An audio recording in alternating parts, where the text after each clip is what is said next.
Bismillahirrahmanirrahim. Assalamualaikum warahmatullahi wabarakatuh. Alhamdulillahirrahmanirrahim. Puji syukur kita panjatkan kehadirat Allah Subhanahu wa Ta'ala. Di siang hari ini kita berkumpul di sini untuk saling bertukar pikiran di guru penggerak. Salam dan salawat kita kirimkan kepada Rasulullah SAW, kepada sekolah yang saya hormati. Rekan saya ada teman pembelajaran kita hari ini dengan sama-sama membaca basmalah. Bismillahirrahmanirrahim. Bapak Ibu paparkan beberapa hal yang menjadi tugas kami di guru penggerak, dan ini adalah pemaparan saya yang terakhir kali, yaitu di 3.2. Ya. Bapak dapat dilihat di slide yang akan kita bahas hari ini adalah aset-aset dalam sebuah komunitas.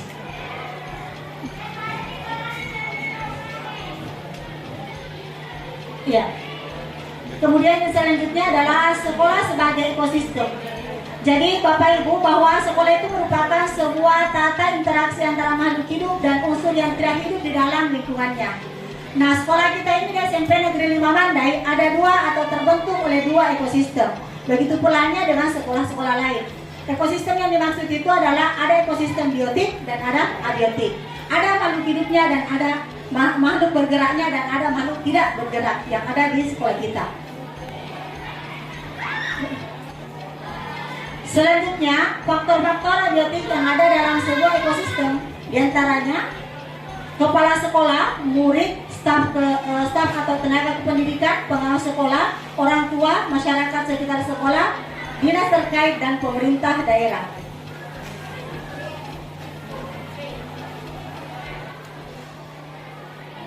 Selanjutnya adalah faktor-faktor abiotik yang ada dalam sebuah ekosistem, diantaranya keuangan, sarana, prasarana, dan lingkungan. Nah, Bapak Ibu, inilah sebentar yang akan kita diskusikan bersama, yaitu yang mana di sebuah komunitas atau sebuah ekosistem sekolah, hal ketujuh aset utama inilah yang dimiliki oleh sekolah. Tidak melihat bahwa sekolah itu skala besar maupun sekolah itu adalah skala kecil, maka dalam sebuah sekolah ada 7 unsur ini. Yang pertama adalah aset manusia, yang kedua aset sosial atau modal sosial, modal politik, modal agama atau dan budaya, modal fisik, modal lingkungan, dan modal finansial. Inilah ketujuh hal ini yang akan sebentar kita diskusikan bersama.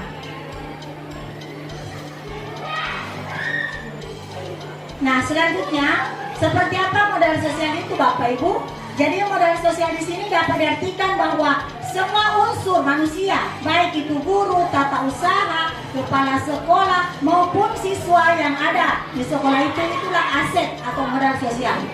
Nah, kalau misalnya kita lihat modal gurunya, ya yang mana kita ketahui bahwa notabene yang ada di SMP 5 itu adalah gurunya semua berstrata pendidikan S1 dan hampir 50% yang S2.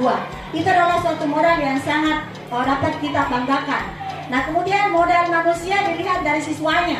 Di sini saya tidak petakan satu persatu, tetapi siswa-siswa kita di SMP 5 itu adalah modal siswanya itu sangat kuat atau sangat besar. Mengapa? Karena siswa-siswa kita itu adalah sekolah-sekolah yang unggul, baik di bidang akademik maupun non-akademik.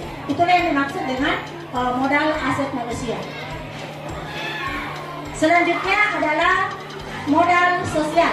Modal sosial itu maksudnya Bapak Ibu bahwa sekolah kita itu bekerja sama dengan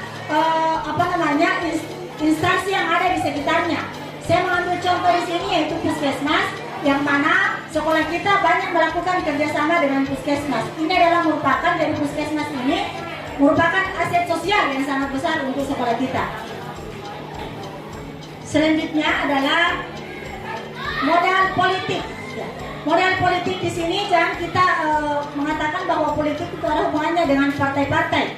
Di sini bukan hanya seperti itu, tetapi adalah di sini yang dimaksud adalah aset sekolah yang dapat digunakan untuk melahirkan kebijakan-kebijakan yang berorientasi pada peningkatan pembelajaran. Ya, misalnya di sini contoh di modal politik, kepala sekolah berwenang yang dimilikinya membuat kewenangan atau kebijakan-kebijakan yang mengakomodir seluruh warga sekolah. Itu dikatakan dengan modal politik.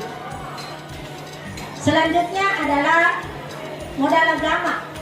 Modal agama sekolah kita sudah sering melakukan kegiatan-kegiatan keagamaan atau kerohanian. Itu adalah salah satu termasuk kategori modal agama. Sementara modal budaya, ya, di sekolah kita itu banyak sekali budaya yang dilestarikan. Termasuk misalnya adanya tari-tarian yang mengangkat budaya masyarakat kita, misalnya tari Mak Padendang.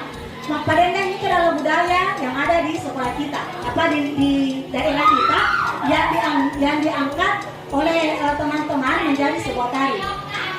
Itu termasuk pada modal budaya. Selanjutnya adalah modal fisik. Bapak Ibu, yang dikatakan dengan modal fisik adalah termasuk bangunan, sarana prasarana yang ada, semua jenis bangunan yang ada di sekolah kita, itulah yang dikatakan dengan modal bangunan, termasuk air, ya, sanitasi airnya, selokannya dan lain sebagainya. Selanjutnya modal lingkungan, Bapak Ibu. Modal lingkungan itu adalah kondisi lingkungan sekolah kita. Ya, lingkungan sekolah kita itu yang paling banyak yang modal lingkungannya itu bahwa sekolah kita itu dekat dengan pasar. Ya, dekat dengan pasar. Apa hubungannya sekolah dengan pasar? Bisa saja sekolah dijadikan oleh guru mata pelajaran sebagai wahana untuk pembelajaran. Misalnya guru PS, ya, mengajarkan anak-anaknya untuk berdagang. Ya, ada perhitungan untung rugi, maka siswa itu diajaklah siswa kita untuk belajar ke pasar seperti itu. Belajar di sana melihat aktivitas yang dilakukan oleh para warga pasar. Itu dikatakan dengan modal pasar. Ada juga sekolah yang ada dekat dengan sungai, ada juga sekolah yang ada dengan perkebunan yang dekat dengan apalagi itu empan dan lain sebagainya. Itu bisa dijadikan sebagai modal untuk sebagai bahan belajar. Kalau kita di SMP 5 itu paling dekat dengan pasar. Selanjutnya adalah modal finansial. Modal finansial ini termasuk di dalamnya adalah dukungan keuangan yang dimiliki oleh sebuah sekolah yang dapat digunakan untuk pembiayaan proses pembelajaran atau kegiatan sebuah komunitas. Yang paling utama modal finansial di sebuah sekolah adalah dana BOS. Ya, yang kedua mungkin kalau ada adalah dana komite. Biasanya kalau ada seperti itu, itu dikatakan dengan aset atau modal finansial. Ya. Nah, Bapak Ibu, saya akan mengajak Bapak Ibu untuk seperti tadi yang saya katakan bahwa kita akan memilah-milah. Saya ingin mendengar pendapat Bapak Ibu bagaimana memetakan aset yang ada di sekolah kita. Sudah saya jelaskan bahwa ada modal manusia, ada modal sosial, ada modal politik, budaya, fisik, lingkungan, dan finansial. Nah sekarang Bapak Ibu silakan ditulis di bukunya, di kertasnya. Ya, silakan Bapak Ibu memilih. Ya. Bisa juga misalnya di kelompok sini, kelompoknya Bukasma adalah modal manusia. Di belakang modal sosial. Di sana adalah modal politik. Di sini modal agama. Ya, kita bagi-bagi begitu. Di sana modal fisik, di sini lingkungan. Maaf ya Bapak Ibu, double key agama dan budaya, maaf. Ini bisa dijadikan sebagai aset yang besar untuk mencapai tujuan seperti itu. Iya, itu yang kita tulis di situ. Silakan Bapak Ibu, mungkin kita bisa berdiskusi 5-7 menit. Sebentar, saya meminta kerelaan Bapak Ibu untuk mengeksplorasi pendapatnya, ya, berdiskusi, kemudian masing-masing mempresentasikan apa yang telah didiskusikan. Misalnya di sini modal manusia, apa yang Bapak Ibu ketahui tentang modal manusia dan bagaimana penerapannya sehingga visi sekolah kita, ya, visi sekolah kita itu dapat terwujud lebih baik lagi di masa mendatang. Saya kira seperti itu Bapak Ibu. Saya berikan kesempatan sebentar giliran kita untuk berbicara. Terima kasih. Mari kita berdiskusi.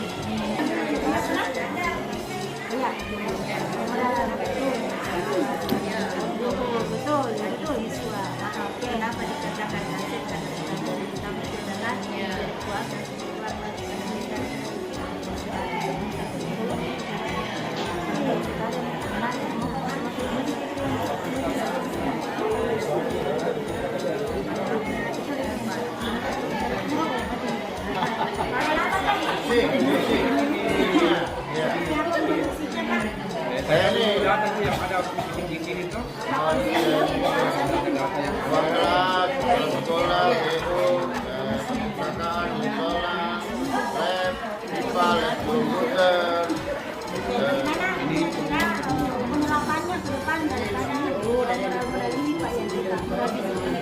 anak-anak sehingga bisa dijadikan sekolah kita itu lebih besar. Oh, kita maksimal.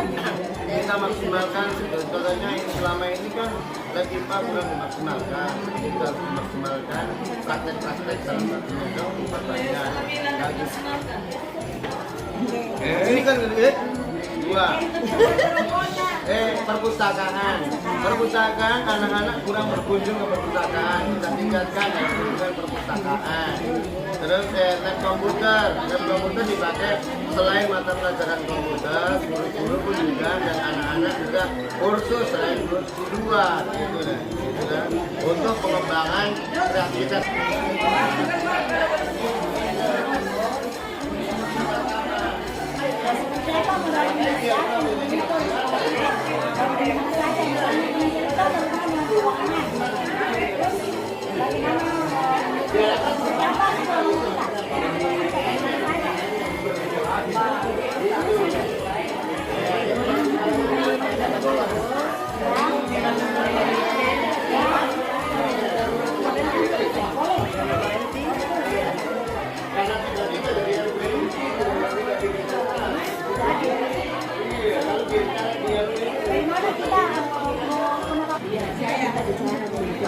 Baiklah, saya menyampaikan hasil diskusi kami tentang modal manusia. Iya, untuk di SMP 5, kita punya sumber daya manusia sebagai guru ada sekitar 60, siswa 850 lebih. Kemudian S1, S2 ada 10, yang lainnya 4 menyusul selesai S2-nya dan lain-lain. Kemudian sebagai modal manusia yaitu ada operator, guru agama, guru olahraga, penjaga sekolah, pelatih drum band, yaitu terus guru yang memiliki sertifikat pendidik itu adalah merupakan modal manusia di sekolah yang dimaksud. Baik, terima kasih Bu Kasma. Sosial ya? Kado. Ada di foto juga ada. Jadi dari pengupahan 7 aset utama di sekolah, khususnya aset modal sosial dari kelompok kami, beranggapan bahwa modal sosial itu adalah berupa dukungan dari masyarakat sekitar terhadap program-program sekolah, baik masyarakat rumah tangga ataupun kantor-kantor yang ada di sekitar sekolah kami, sehingga menumbuhkan kepercayaan pendidikan di sekolah kita SMP 5 Mandai. Contohnya, bagaimana bahwa modal sosial kepercayaan ini sudah ada di sekolah kita. Pertama, pada saat penerimaan siswa baru, alhamdulillah SMPN 5 Mandai selalu mencapai target. Boleh beri upload untuk SMPN 5 Mandai. Ya, dan yang kedua, ini yang luar biasa, semangat orang tua siswa yang selalu ikut berperan dalam kegiatan-kegiatan di sekolah kita. Nah, seperti apa yang kita rasakan saat ini, ada orang tua juga di kegiatan kita saat ini. Mungkin cukup sekian tentang modal sosial yang kita sudah miliki di SMPN 5 Mandai. Terima kasih. Ya, terima kasih Ibu. Luar biasa pemaparannya. Tapi Bapak Ibu di modal apa namanya? Modal politik. Iya, di belakang Ibu Haji modal politik. Ada? Terima kasih. Assalamualaikum warahmatullahi wabarakatuh. Yang berhubungan dengan modal politik, yaitu misalnya kita bekerja sama dengan seperti pada periode lalu kita mengangkat ketua komite dari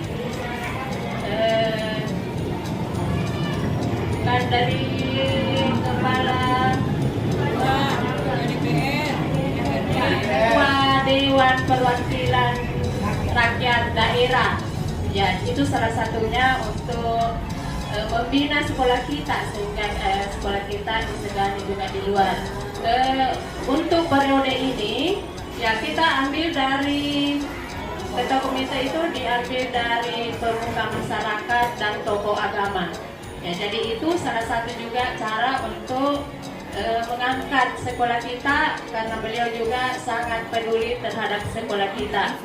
Kemudian bina pendidikan dan sebagainya. Terima kasih. Assalamualaikum warahmatullahi wabarakatuh. Oke. Assalamualaikum warahmatullahi wabarakatuh. Baiklah, di sini kami memaparkan modal agama dan budaya. Yang pertama itu modal agama yang ada di sekolah kami, adanya salat berjamaah pada waktu duhur dan adanya BTQ supaya ada keseimbangan antara budaya. Di sekolah kita diadakan salah satu ekstrakurikuler. Diajarkan beberapa macam tarian, terutama tari paduka. Tari paduka itu adalah salah satu budaya Bugis Makassar yang di setiap gerakannya mengandung makna atau arti adat istiadat yang ada di Sulawesi Selatan, khususnya Bugis Makassar. Assalamualaikum warahmatullahi wabarakatuh.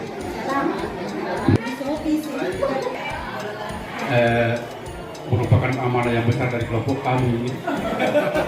Karena saya melompat tadi, nanti gaya kan jadi saya pernah di sini. Pertama-tama yang perlu saya sampaikan di sini bahwa modal fisik itu adalah modal yang paling besar yang bisa membuat proses belajar mengajar di sekolah itu bisa menjadi baik. Di sekolah kita ini modal fisiknya saya kira sudah bagus, tinggal bagaimana kita memanfaatkan dengan baik. Untuk ruang kelas, kita memiliki 27 kelas untuk siswa kita. Namun mungkin ke depannya, sarannya, karena biasa kalau sudah masuk di jam-jam 12 atau mulai jam 11, itu sudah mulai terasa panas. Adapun kipas di kelas kita ada yang rusak dan mungkin yang kalau dua kayaknya tidak terlalu maksimal itu untuk anak-anak kita. Mungkin kalau kedepannya kalau bisa bagusnya kalau ber-AC itu kelas itu. Masya Allah.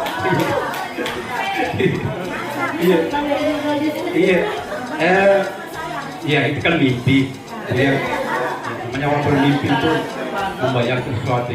Kemudian alangkah baiknya kalau di kelas itu ada semacam untuk laptop tinggal dicolok manis, ada layar tersedia. Tinggal laptop itu tinggal dibawa dan dicolok. Tidak lagi kita merepotkan untuk memasang kabel dan sebagainya. Kalau itu tersedia, saya kira semua teman-teman kita akan ramai-ramai bawa laptop. Karena saya rasa kan kalau di lantai 2 bawa kabel, bawa mesin dan sebagainya, buku, ada inovasi bagaimana teman-teman kita mengarahkan ke sana semua anak kita untuk sumber literasinya. Ya, ada tugas-tugas dan sebagainya. Selanjutnya, lab IPA. Ya, saya kira ruangan kita sekarang kita tempati, alhamdulillah bagus. Sudah mulai terasa dingin karena kemarin gitu. Ya, baru, tapi belum, masih belum memadai. Alhamdulillah sudah ada AC yang terpasang dan tinggal kita bagaimana mengarahkan anak kita untuk praktek di lab IPA. Seperti itu, jangan pakai kapan itu bawa alat ke kelas, karena jangan sampai jatuh pecah itu belum. Kira bagus kalau dibawa ke lab menjadi sumber belajar anak-anak kita. Selanjutnya masalah yang mungkin yang perlu kita juga rencana ke depan seperti disampaikan oleh Bu Aji, itu aula kita tidak ada, sehingga kalau kita membuat suatu kegiatan untuk hal-hal yang melibatkan orang banyak, tentu kita harus memiliki aula. Kemudian lapangan olahraga kita tidak ada, itu saya rasa hanya di halaman kita. Kalau bisa bagaimana itu halaman diperluas dengan cara ada kelas yang dibuka kemudian diberikan lantai 2.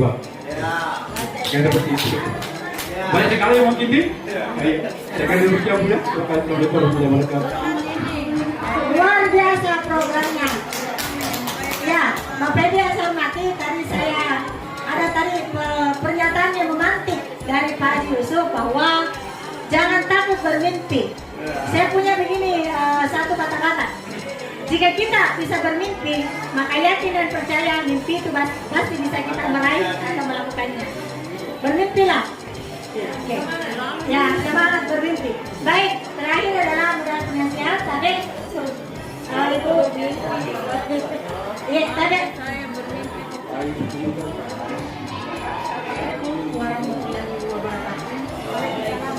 Ini kita beri modal finansial. Di mana modal finansial ini bukan didapatkan dari bantuan dana BOS, komite maupun dari pemerintah sekolah.